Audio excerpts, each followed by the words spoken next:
Madame, Monsieur, bienvenue dans cette émission Z Extra consacrée à l'Atlas des risques mondiaux. Alors je vous montre justement à l'écran ce dossier réalisé en partenariat avec Credendo, l'assureur belge du crédit à l'exportation.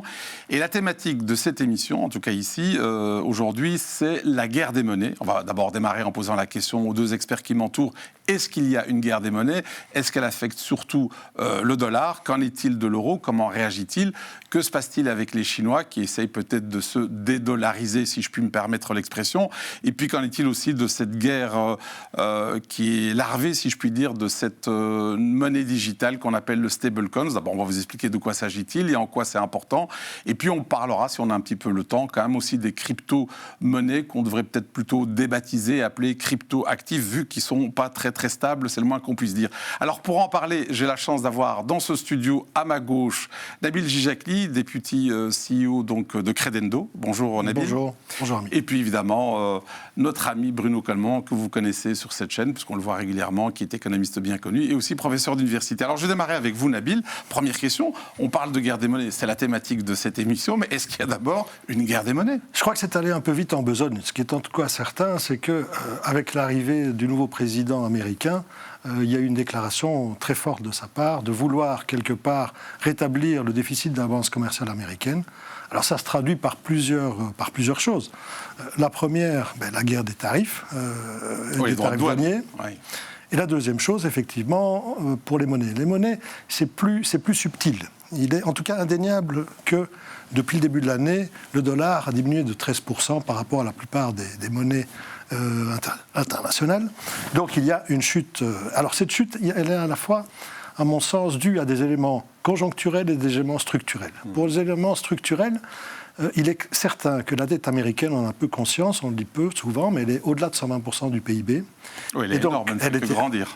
C'est une des plus énormes au monde, qui est détenue majoritairement à l'étranger, contrairement à une dette japonaise, par exemple, ce qui signifie qu'on a intérêt à avoir des taux bas pour pouvoir la financer, de un, et de deux, on peut s'interroger, à un moment donné, sur la soutenabilité de cette dette. Je crois qu'il n'y a pas, à ce moment-ci, de doute à cet égard, mais c'est quelque chose qui peut entrer en ligne de compte. Deuxième chose, je crois que les derniers éléments, notamment le régime de sanctions, ces questions sur la confiscation des avoirs russes détenus à l'étranger. Ils sont au clair à Bruxelles, oui.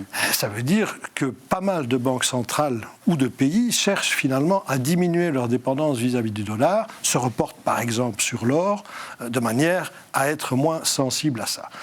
De manière un peu plus conjoncturelle, je crois que les pressions que l'administration américaine a fait sur la Fed nuisent à la crédibilité de la Banque centrale, et ce sont toute une série d'éléments qui, quelque part, expliquent cette diminution du dollar, la baisse du cours du dollar. Mais sur le long terme, c'est une autre question.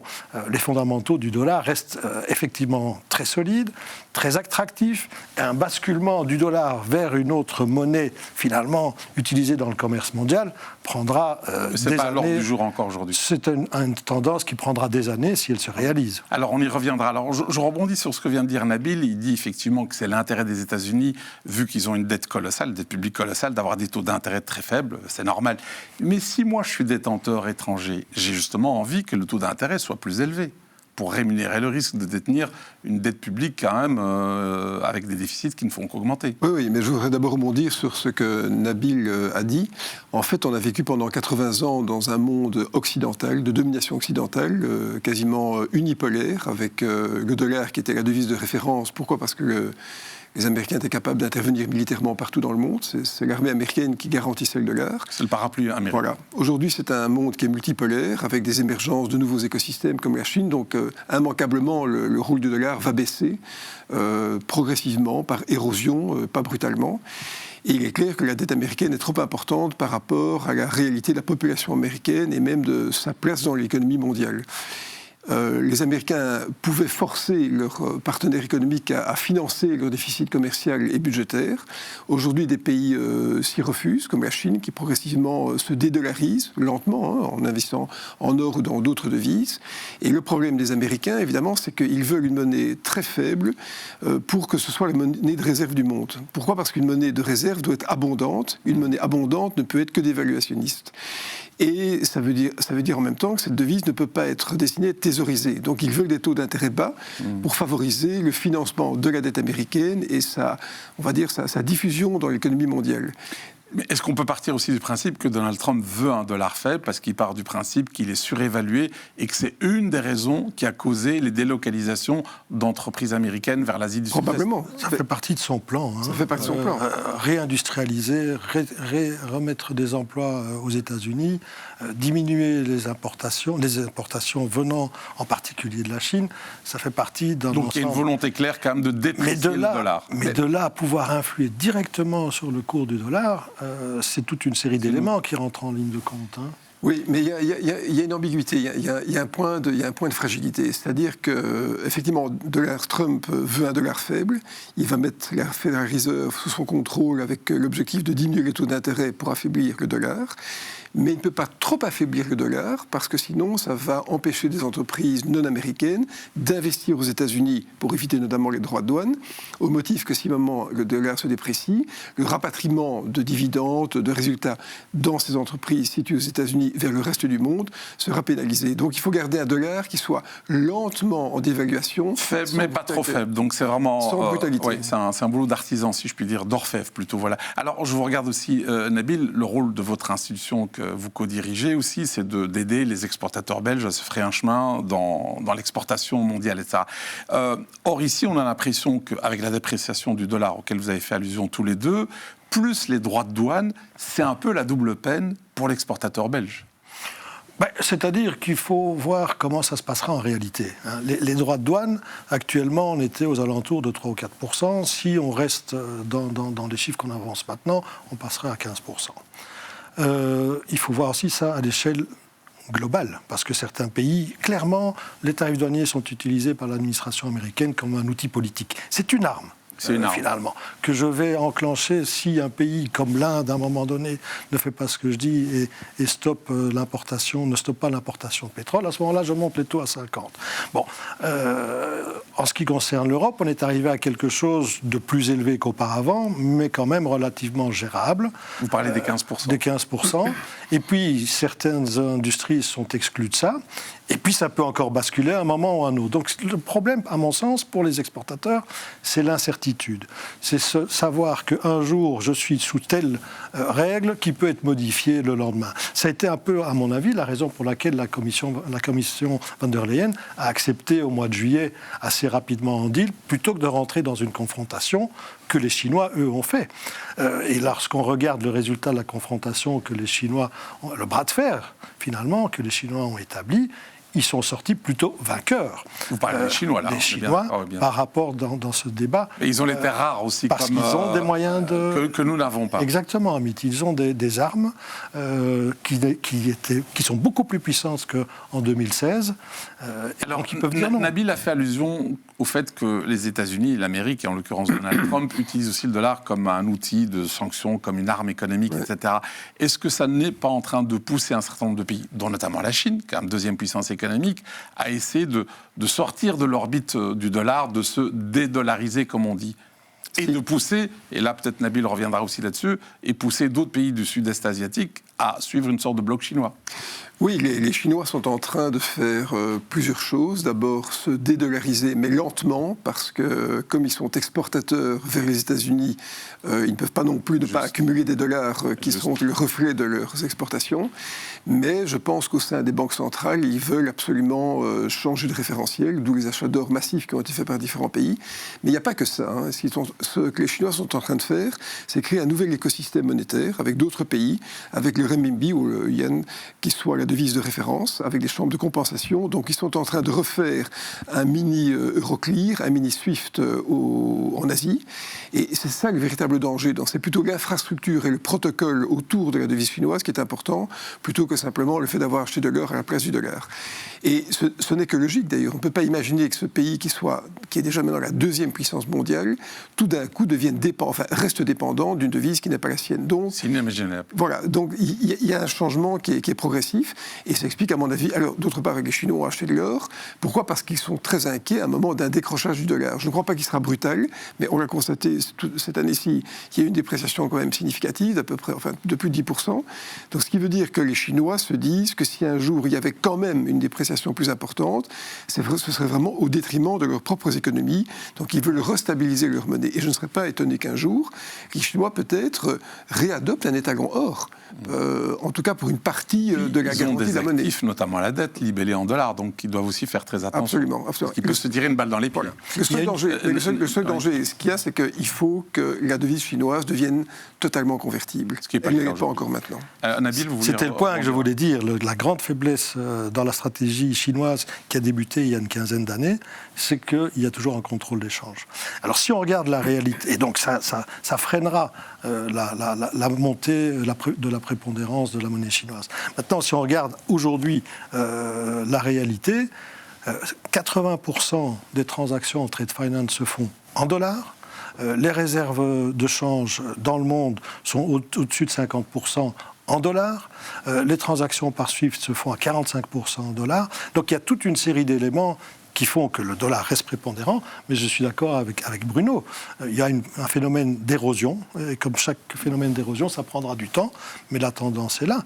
C'est une érosion longue. Alors justement, on se connaît depuis quelques années, Nabil, et avant d'être à la tête de Credendo, vous étiez aussi à la Banque nationale de Belgique et vous avez participé à la création de l'euro. Est-ce qu'avec le recul, on pourrait se dire que l'euro, voilà, c'est une réussite, voilà, on le sait au niveau européen, c'est plus agréable de voyager de pays à pays avec la même devise, mais n'a pas réussi à devenir l'alternative au dollar? L'euro a créé un sentiment d'appartenance des Européens à quelque chose de commun.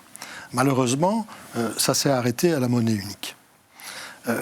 L'euro est victime finalement des forces et des faiblesses de la construction de l'Union européenne. Si on regarde, on en parlait avec Bruno avant cette émission, la part de l'euro dans les transactions internationales, la part de l'euro dans les réserves de devises mondiales reste à 20%. Ce qui est pratiquement la même chose lorsqu'on additionne les anciennes monnaies nationales.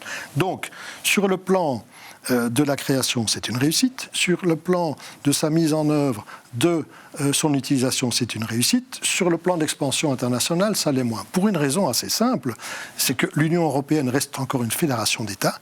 Il n'y a pas un budget commun ou alors il est à la marge. Lorsqu'on a vu la crise en 2008 ou la crise de l'euro en 2011-2012, ce sont des mécanismes exceptionnels qu'on a dû mettre en place pour garantir la cohésion de l'Union européenne et la survie de l'euro.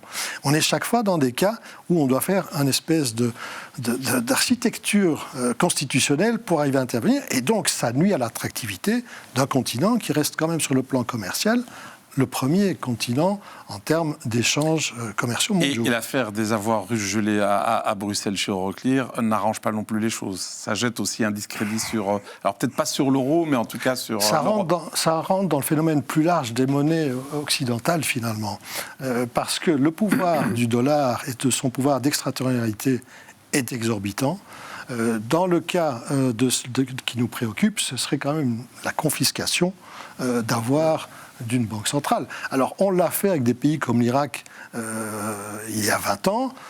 Ça n'avait pas le même poids que lorsqu'on le fait par rapport à une puissance nucléaire qui siège au Conseil de sécurité des Nations Unies. Alors Bruno, on a parlé du dollar, on a parlé de l'euro, du yuan, etc. Il y a une monnaie digitale que le grand public ne connaît pas et qui est quand même assez active dans le numérique forcément, c'est le stablecoin. Alors certains y voient d'ailleurs une menace pour l'Europe. Ce serait une sorte de dollar numérique déguisé qui s'appelle stablecoin. Mais d'abord expliquer c'est quoi le stablecoin ? Oui, c'est vraiment une émergence monétaire assez inattendue et il y a beaucoup de choses qui changent dans le domaine du cosmos financier ces derniers trimestres. En fait, les stablecoins viennent des États-Unis. Ça consiste en le fait que des entreprises privées achètent des obligations du Trésor américain ou d'autres obligations, en tout cas des actifs censés être plus ou moins sûrs, et mettent en contrepartie des tokens, des jetons qu'on appelle des stablecoins. Pourquoi stable ? Parce que la parité entre ces stablecoins et le dollar est censée rester 1 pour 1. Et donc, mais ces stablecoins... À la différence des cryptos. À la différence des cryptos, c'est une monnaie stable. Et donc, en réalité, l'idée, c'est qu'on puisse acquérir ces stablecoins dans une parité de 1 pour 1 par rapport au dollar et mettre en œuvre des transactions. Ce sont des jetons qui sont traçables, donc ce sont des jetons numérisés, ce qui veut dire qu'il n'y a pas l'anonymat qui est associé à des pièces ou à des billets tels qu'on pourrait les considérer. Et l'avantage pour les entreprises qui émettent ces stablecoins, c'est qu'elles obtiennent une marge d'intérêt, qui est la différence entre les actifs qu'elles détiennent, par exemple des obligations du Trésor américain à court terme ou à long terme, et ces fameux stablecoins qui en tant que tels ne rapportent pas d'intérêt, parce que comme une pièce d'$1 ou un billet d'$1, il n'y a pas d'intérêt qui est associé, sauf si on s'en dépossède. Et donc l'idée est intéressante parce que c'est une sorte de privatisation de la monnaie.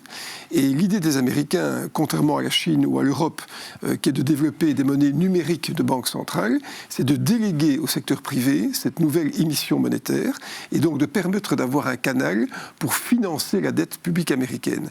On parle d'un montant très important à terme. Le secrétaire du Trésor américain a parlé de 2 000 milliards de dollars et puis de 3 000 milliards de dollars, ce qui veut dire que ça représenterait 3% du PIB mondial. Et donc c'est une création monétaire parallèle, privée. Mais avec un danger gigantesque, évidemment. C'est que si à un moment, ces monnaies ne sont plus stables, perdent cette stabilité de parité de change 1 pour 1, la seule institution qui peut alors les renflouer, c'est la Banque centrale américaine. Alors ça, c'est un des dangers. Mais l'autre danger aussi, qui a été évoqué par l'ancien Premier ministre de Chirac, Dominique de Villepin, c'est que finalement, ce soit un vrai danger aussi pour l'Europe, dans le sens où nous, l'euro numérique, il tarde à venir, et que si les gens s'habituent aux stablecoins, ce sera une sorte de dollar numérique qui s'imposera, y compris sur notre continent, Nabil. Mais avant d'aborder cette question, Hamid, je pense qu'il est important de souligner les risques qui sont sous-jacents aux stablecoins. Parce qu'effectivement, c'est une privatisation de la monnaie, et donc aussi une privatisation du seigneuriage, ce qui signifie aussi un adossement à des actifs mais qui ne sont pas toujours suffisamment liquides. Je veux dire, si on a des trésors, des billes du Trésor américain, donc des titres de la dette publique... Voilà, le marché est liquide. Il est liquide, mais parfois vous avez besoin de quelques jours pour dénouer une transaction. Si à ce moment-là, il y a une demande énorme, parce qu'il y a un manque de confiance, parce qu'il y a eu un problème technique, parce que c'est une technologie de blockchain, à ce moment-là, vous pouvez assister à un phénomène de bank run, comme on l'a connu en 2007-2008, avec toute une série de personnes qui veulent retirer et récupérer leurs avoirs. S'ajoute à cette question la question de la supervision. Qui supervise? Parce que si la Banque centrale doit renflouer par la suite, il faut qu'elle ait une vue sur ce qui se passe. Dans l'état actuel des choses, la supervision est un des éléments qui est complètement mis de côté. Donc, potentiellement, alors quand j'entends les montants potentiels à terme, si on y prend garde, tous les germes d'une crise financière systémique sont présents dans cette mécanique.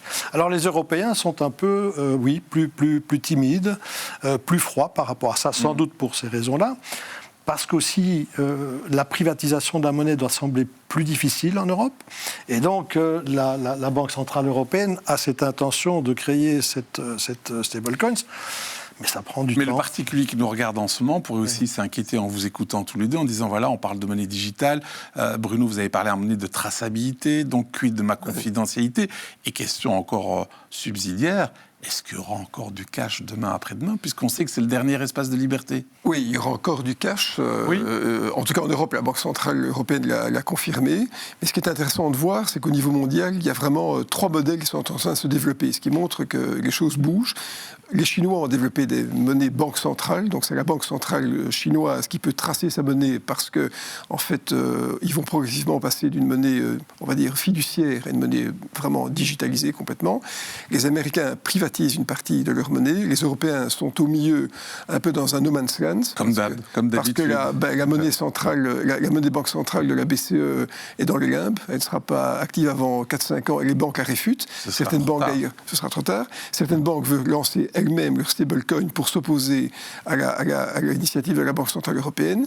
Alors oui, l'espace de liberté va rester, mais il est clair que dans un monde qui se digitalise de plus en plus, à un certain moment, pas tout de suite, une grande partie des transactions sera complètement traçable. Et les États vont promouvoir cette traçabilité, notamment pour être sûr de collecter correctement l'impôt, notamment peut-être un jour pour modifier le comportement des particuliers. Ce sera la fin de la fraude fiscale, disons-le clairement. Mais ce sera peut-être une monnaie aussi qui va permettre d'avoir des buts écologiques, qui va pouvoir être créée en fonction de certains objectifs de recherche et développement. Donc on a vraiment un monde monétaire qui change. Finalement, on est passé d'une monnaie qui avait une valeur intrinsèque de l'argent à une monnaie papier papier, à une monnaie fiduciaire, à une monnaie digitale et bientôt à une monnaie qui sera complètement numérisée sous le contrôle des banques centrales. Alors, Bruno, Nabil, au moment où on parle, à moins que vous vouliez rebondir, Nabil? Oui, il y a un élément aussi qu'on doit prendre en compte dans le développement d'une monnaie scripturale privée, en fin de compte. C'est la transmission de la politique monétaire. Absolument. Et donc, à terme, est-ce que ce n'est pas aussi germe, ça ne détient pas des germes inflationnistes? C'est une question réelle. Tout dépend du cadre dans lequel on met. Et en général, les Européens veulent mettre un cadre, les Américains veulent supprimer ce cadre. Oui, l'inverse. C'est deux cultures très différentes. Alors, Bruno y a fait allusion il y a quelques secondes en parlant de certaines banques. On l'a vu au moment où on fait cette émission, BNP la veille, BNP Paribas, rejoint une coalition d'autres banques pour créer leur propre monnaie digitale. Ça veut dire quoi? Un, qu'elle ne croit pas à l'euro numérique, qu'elle se méfie. J'ai cru comprendre qu'on se méfiait. Pourquoi elle se méfie de l'euro numérique? Est-ce que c'est un concurrent? Elles ont peur d'être bypassées? C'est assez simple à comprendre. L'euro numérique permettrait à des particuliers et à des entreprises, pour un montant certes limité, d'ouvrir un compte directement auprès de la Banque Centrale Européenne, en passant par leur banque traditionnelle. Oui, mais on parle de 3 000 € maximum. Oui, mais 3 000 € appliqués à 330 millions d'habitants, ça fait beaucoup d'argent. Hein. Et donc, l'idée, c'est que les banques commerciales traditionnelles auraient en fait deux comptes par particulier. Un compte ouvert dans leur livre et puis un compte qui permettrait d'ouvrir un compte auprès de la Banque Centrale Européenne. Donc les banques, évidemment, ne veulent pas qu'une partie de l'épargne, qui est leur financement naturel, leur échappe et financent directement auprès de la Banque Centrale Européenne, par exemple, des obligations d'État. Donc le projet est fragilisé, les banques n'en veulent pas, le coût d'ailleurs n'est pas le même, la Banque Centrale Européenne parle de 5 milliards d'euros, les banques parlent d'une vingtaine de milliards, les banques centrales vont l'imposer, les banques commerciales vont le réfuter, et donc certaines banques, effectivement, créent leur propre stablecoin, c'est-à-dire un écosystème entre elles, avec des tokens, des jetons digitalisés, des stablecoins en euros, pour, je pense, concurrencer l'initiative de la Banque centrale. Oui, mais à la fois concurrencer l'initiative européenne, allez-y Nabil, oui. Et les initiatives américaines. Exactement, c'est ce que j'allais dire, voilà. Et conserver surtout l'épargne. C'est-à-dire qu'en créant leur stablecoin, ces banques européennes vont éviter que l'argent ne file auprès de la Banque Centrale Européenne et donc quitte naturellement le pool d'épargne dont les banques ont besoin pour financer leur crédit. Outre pour les entrepreneurs qui exportent, le stablecoins a des avantages. Ça coûte moins cher, vous l'avez dit Bruno, mais c'est également, on peut dénouer des opérations très rapidement. Accepter un paiement à partir du moment où la marchandise a été livrée, de manière beaucoup plus rapide que par le circuit bancaire actuel. Et donc les banques privées ont également peur que ce marché file encore plus du côté américain. Alors, de là un consortium où les banques se mettent d'accord. En fait. Alors moi je ne suis pas le porte-parole des banques, ça se saurait quand même, mais on pourrait aussi dire que les banques ont peut-être raison, dans le sens où l'argent des Européens, des Belges, qui se trouve dans les banques, c'est des dépôts, et ce sont les banques commerciales qui créent la monnaie et Bien qui sûr. Créent les crédits. Bien Donc sûr. Je peux comprendre, c'est un peu légitime leur réaction. Mais c'est totalement légitime. La nationalisation de la monnaie auprès de la Banque Centrale Européenne n'a finalement aucun sens. Sinon, aider la Banque Centrale Européenne à financer des dettes publiques, alors que ce n'est pas du tout son rôle. Et je pense que les banques européennes, en se mettant ensemble, d'abord, créent une sorte de consolidation bancaire au niveau européen. C'est très important parce que l'Europe a besoin de consolidation industrielle. Et d'autre part, s'assure que l'épargne européenne reste en Europe et reste dans un circuit qui est connu, qui est stabilisé, qui est totalement sécurisé. Et je pense que l'initiative des banques européennes va réussir, et je suis quasiment convaincu que l'initiative de la Banque Centrale Européenne va échouer, parce que cette initiative est, comme un banquier français a dit, une solution à un problème qui ne se pose pas. Mais je constate aussi que c'est un problème hyper important quand on vous écoute tous les deux, et personne n'est au courant de ceci. Le grand public n'est pas au courant des stablecoins, tout ce dont vous parlez. Ça passe au-dessus de la tête des gens. Parce que, mais je pense qu'on n'en parle pas beaucoup, parce que c'est une telle mutation monétaire que peu de gens comprennent technique sans doute. C'est assez technique. Et on oublie, il y a une chose qu'on doit quand même rappeler. Je parlais tantôt de la faiblesse de la construction de l'Union européenne. Le marché financier, lorsqu'on a créé la libre circulation des mouvements financiers au début, à la fin du siècle dernier, c'était avec une ambition d'une libre circulation des capitaux, un marché profond et liquide. Ce n'est pas le cas. C'est en partie le cas, mais on reste quand même toujours avec un marché financier très fragmenté, avec des législations nationales au niveau de l'imposition, au niveau des règles de supervision dans un certain nombre de cas. Et donc ça freine. Et s'il y a un avantage, parce que moi j'y vois quand même énormément de risques si on lance un stablecoin sans une série de contrôles qui du coup vont freiner. Ça c'est toujours un peu la balance entre les deux.